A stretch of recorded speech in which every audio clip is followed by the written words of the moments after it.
बिस्मिल्लाहिर्रहमानिर्रहीम। मेरी बेटी बड़ी हो रही थी और हर गुजरते दिन के साथ साथ वो नेक और परहेजगार बनती जा रही थी। हर वक्त दुआएं मांगती रहती।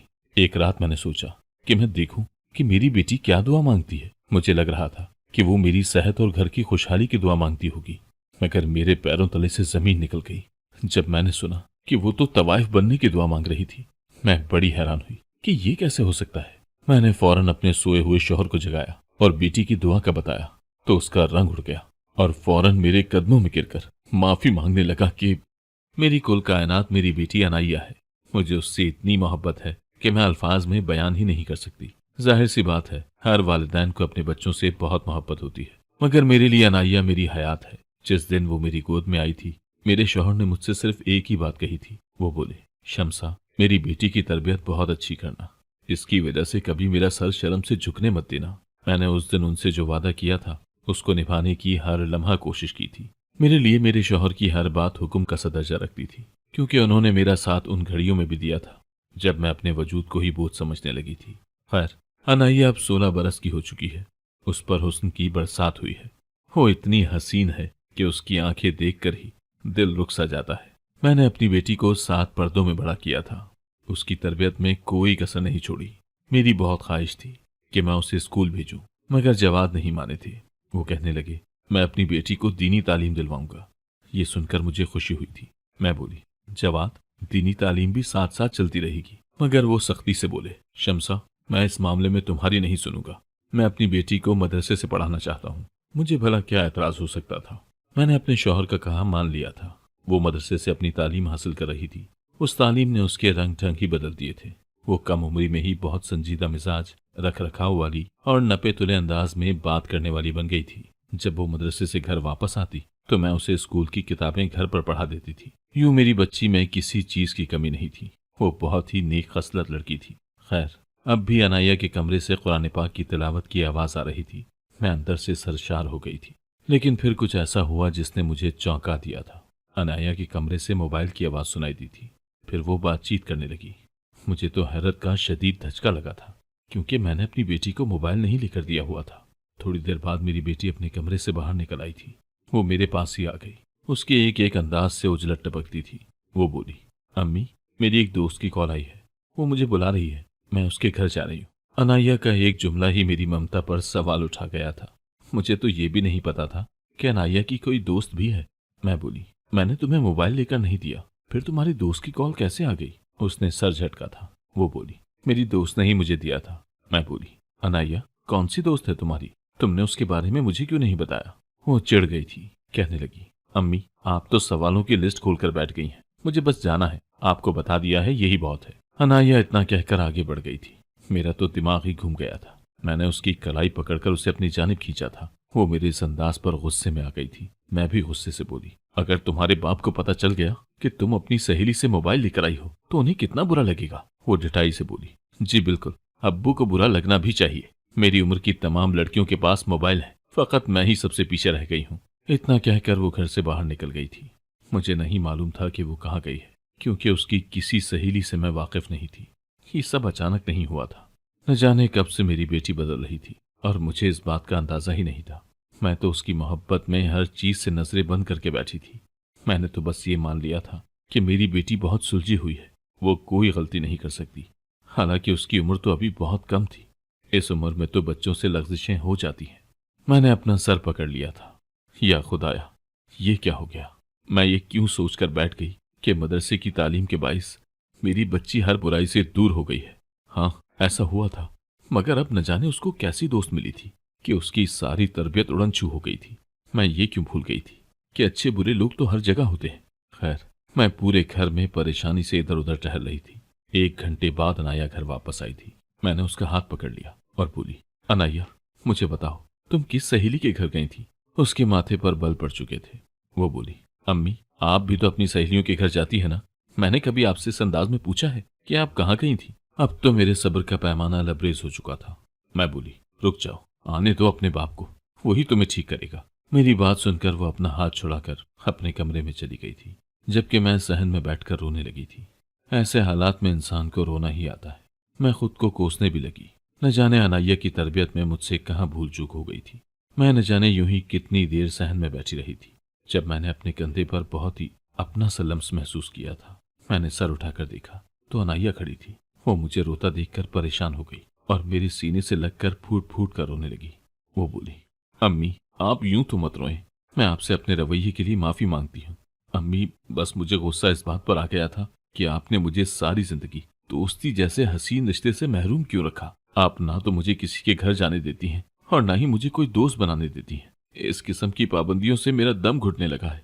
मैं भी इंसान हूँ, मुझे भी दोस्त की जरूरत है। मैं बोली, अनाया मैं इस वजह से परेशान थी कि तुम्हें कहीं कोई बुरी दोस्त ना मिल जाए जो तुम्हारे अंदर से तुम्हारी नेक खसलत को खत्म कर दे। बस इसी वजह से मैंने तुम्हें सहेली नहीं बनाने दी थी। अनाया ने मेरा हाथ पकड़ा और मुझे उठाया, फिर मुझे कमरे में ले आई। आप आराम कर लें, थक गई होंगी। मैं अपने बिस्तर पर लेट तो गई थी, मगर मैंने दिल में सोचा कि अनाया अब मेरी किस्मत में आराम खत्म हो गया है, तुम मुझसे दूर हो गई हो। रोने की वजह से मेरे सर में दर्द था, इसीलिए मेरी आंख लग गई। जब मैं सोकर उठी तो शाम का अंधेरा फैल चुका था। मैं जल्दी से उठ बैठी। ये वक्त हम दोनों माँ बेटी की इबादत का हुआ करता था, इसीलिए मैंने जल्दी से वजू किया और जायनमाज लेकर बाहर आ गई थी। मुझे तो लगा था कि अनाया अब तक अपनी इबादत में मशगूल हो चुकी होगी, मगर ऐसा नहीं था। वो तो आज अपने कमरे से ही बाहर नहीं निकली थी। मैंने सोचा कि मैं ही उसको बुला लेती हूँ। जब मैं उसके कमरे के पास गई तो मुझे उसके कमरे से गाने सुनने की आवाज आने लगी थी। मुझे बहुत शदीद धचका लगा था। एक ही दिन में मुझ पर न जाने कौन कौन से पहाड़ टूटना थे। मैं आगे बढ़ी और उसके कमरे की खिड़की से झांका तो अनाया को रक्स करता देखकर मेरा तो दिल ही बैठ गया था। इससे पहले मेरी बच्ची ने कभी कोई गाना नहीं सुना था। मैं जायनमाज पर बैठकर रोने लगी थी, अल्लाह से गिड़गिड़ा कर दुआ करने लगी थी कि या अल्लाह मेरी बेटी को सीधे रास्ते पर ले आ, मुझे परेशानियों से बचा ले। अनाया मेरे कहने में तो आजकल थी नहीं। मैंने सोचा कि उसके अब्बू को बता दूं कि उनकी बेटी हाथ से निकल चुकी है, मगर मैं डर गई थी क्योंकि मेरी तरबियत पर सवाल उठना था। अगर उन्होंने मुझसे ये कह दिया कि शम्सा मैंने सारी जिंदगी में तुमसे फकत एक चीज की मांग की कि तुम मेरी बेटी की अच्छी तरबियत करना, तुम तो वो भी नहीं कर पाई, फिर मैं क्या कहूंगी उनसे। मैं तो अपने शौहर की नजरों में गिर जाती। बस यही सोचकर मैंने फैसला कर लिया था कि मैं अपनी बेटी को अपने तौर पर ठीक करने की कोशिश करूंगी। मैं अल्लाह से दुआ करके उठकर खड़ी हुई थी। मैंने अनाया के कमरे के दरवाजे पर दस्तक दी तो मुझे गाना बंद होने की आवाज सुनाई दी थी। फिर मैंने दरवाजा खोल दिया। उसका पूरा वजूद पसीने से शराबूर था। मैं बोली, अनाया तुम आज इबादत करने बाहर क्यों नहीं आई? वो मुस्कुरा कर बोली, अम्मी मैं डांस प्रैक्टिस कर रही थी। मैंने अपना लहजा नॉर्मल रखने की कोशिश की थी। मैं बोली, अनाया डांस प्रैक्टिस? वो क्यों? वो बोली, क्योंकि मुझे डांस अच्छा लगता है। खैर मैं अब बहुत थक चुकी हूँ, मैं इबादत नहीं कर सकती, आप ही कर लें। मैंने आज महसूस किया था कि इंसान अपनी औलाद के आगे बहुत बेबस हो जाता है। मैं कुछ कहे बिना ही वापस लौट आई थी। फकत एक दिन में मेरी बेटी की काया पलट गई थी। फिर मुझे ये बात याद आती कि एक ही दिन में कुछ नहीं होता, बगावत की बुनियाद बहुत पहले रखी जाती है। एक दिन में, एक लम्हे में कोई भी बागी नहीं होता। मैं बहुत परेशान हो चुकी थी। अब तो अनाया मदरसे भी नहीं जाती थी। वो हर वक्त गाने सुनती थी, मेरे सामने रक्स करती थी। मेरे लिए इतना ही काफी था कि वो ये सब हरकतें अपने बाप के सामने नहीं कर रही थी। मैंने सोच लिया था कि अनाया की उस दोस्त के मुतालिक जानकर ही रहूंगी। पूरा एक हफ्ता हो गया था अनाया मदरसे नहीं गई थी। अब मेरा दिल बहुत घबरा गया था, इसीलिए मैंने अनाया पर सख्ती करना शुरू कर दी थी। उस सख्ती से उसने क्या सुधरना था। अब तो वो मेरी आंखों में आंखें डालकर बदतमीजी करती थी। एक दिन मैं गुस्से से बोली, अनाया अगर तुम्हारे बाप को पता चल गया कि तुम कितनी हठधर्म हो चुकी हो तो तुम उनकी नजरों से गिर जाओगी। वो पूछेंगे कि मेरी बेटी इतनी बदतमीज कैसे हो गई है, तो फिर क्या जवाब दोगी उन्हें? अनाया बोली, मैं उनसे कह दूंगी जैसा बाप वैसी बेटी। मैं उसके मुंह से इस किस्म के अल्फाज बर्दाश्त नहीं कर पा रही थी। दिल तो चाह रहा था कि अनाया को उसकी असलियत बता दूं। मैं उसको बता दूं कि तुम जिस बाप की बात कर रही हो वो तो तुम्हारा है ही नहीं। मैं कुछ भी कहे बिना वापस अपने कमरे में आ गई थी। दरअसल मैं बहुत ही बदनसीब औरत हूँ। मैं औलाद से महरूम रही थी। मुझे वो दिन बहुत अच्छी तरह याद है जब मेरी सास ने औलाद ना होने की वजह से मेरा जीना हराम कर रखा था। वो उठते बैठते मुझे बांझपन के ताने दिया करती थी।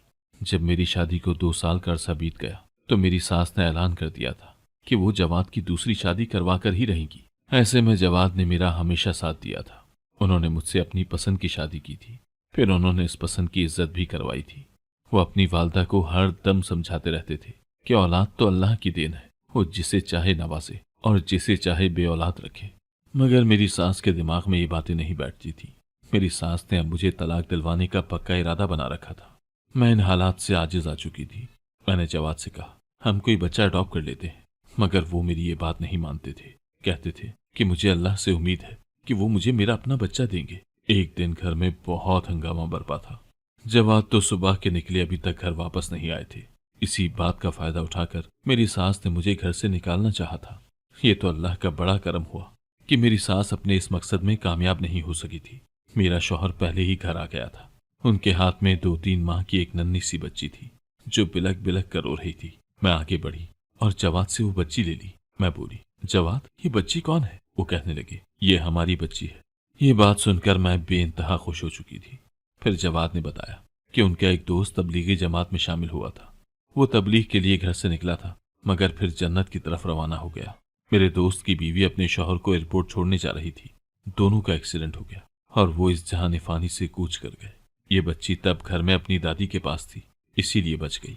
इस बच्ची की दादी बहुत बूढ़ी थी। वो इस बच्ची की देखभाल नहीं कर सकती थी, इसीलिए मैं इसे अपने घर ले आया। मैंने अपने शौहर के फैसले का खैर मकदम किया था। मेरी सास भी जवाद की बात सुन चुकी थी। उनका दिल भी अनाया के लिए पिघल गया था कि वो बेचारी तो बिन माँ बाप की बच्ची थी। फिर एक दिन मैं और मेरी सास जवाद के दोस्त की वालदा के पास उसके बेटे और बहू के इंतकाल की ताज़ियत करने गई थी। वो बार बार हमारे सामने हाथ जोड़कर शुक्रिया अदा कर रही थी कि हमने उनकी बच्ची की हिफाजत का जिम्मा ले लिया है। जवाद ने जब अनाया को मेरी गोद में डाला था तब वो बोले थे, शम्सा, तुम इसको बच्ची मत समझना, तुम इसको एक बहुत बड़ी जिम्मेदारी समझना। ये एक बहुत ही नेक बाप की बेटी थी। इसकी परवरिश में किसी किस्म की कोई कोताही नहीं आनी चाहिए।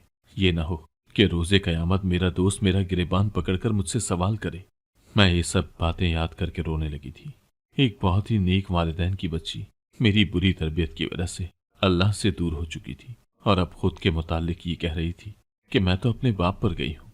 शाम में अनाया जल्दी सो गई थी। मैंने उसके कमरे की तलाशी लेने की कोशिश की, मगर नाकाम रही थी, क्योंकि वो तो अपने कमरे को अंदर से कुंडी लगाकर सोई थी।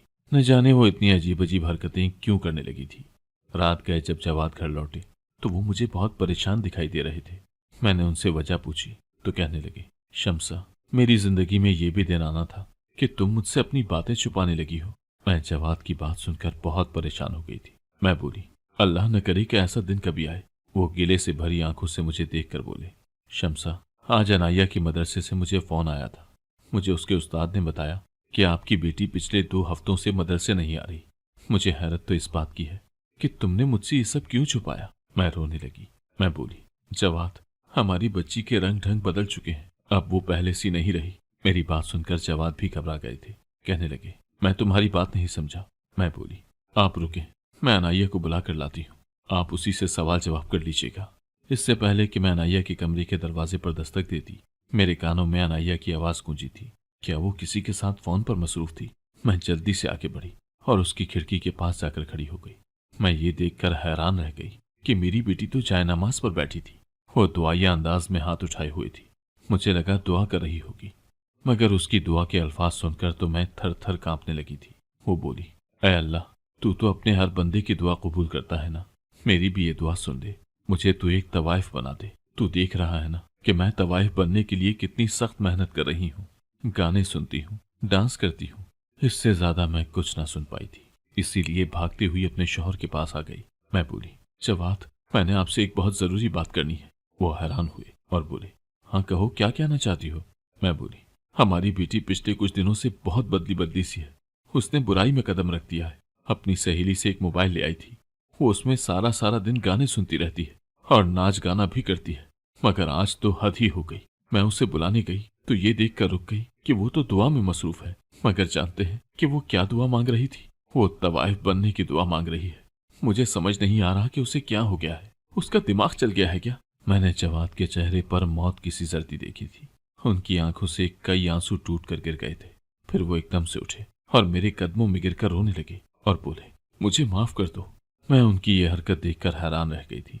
मैं बोली, जवाद, आप ऐसा क्यों कह रहे हैं? माफी तो मुझे मांगनी चाहिए, क्योंकि मैं अनाया की सही अंदाज में परवरिश नहीं कर सकी। जवाद बोले, शम्सा, इस सब में तुम्हारा कसूर नहीं है। ये मेरा एक गुनाह है जो मेरे सामने आया है। ये मेरी एक गलती है जिसकी सजा मुझे उम्र के इस हिस्से में मिल रही है। मैं बोली, जवाद, आप ऐसा क्यों कह रहे हैं? जवाद बोले, शम्सा, मैं अपने वालिदैन की इकलौती और बहुत ही लाडली औलाद था। मैंने अपनी जिंदगी भरपूर तरीके से गुजारी है। जवानी की दहलीज पर कदम रखा तो मुझसे बहुत सी लग़ज़िशें भी हुई थी, मगर फिर मैं जरा संभल गया और मुझे तुमसे मोहब्बत हो गई। फिर मैंने तुमसे शादी भी कर ली। सब कुछ अच्छा अच्छा गुजर रहा था। जिंदगी में बहुत सुकून था।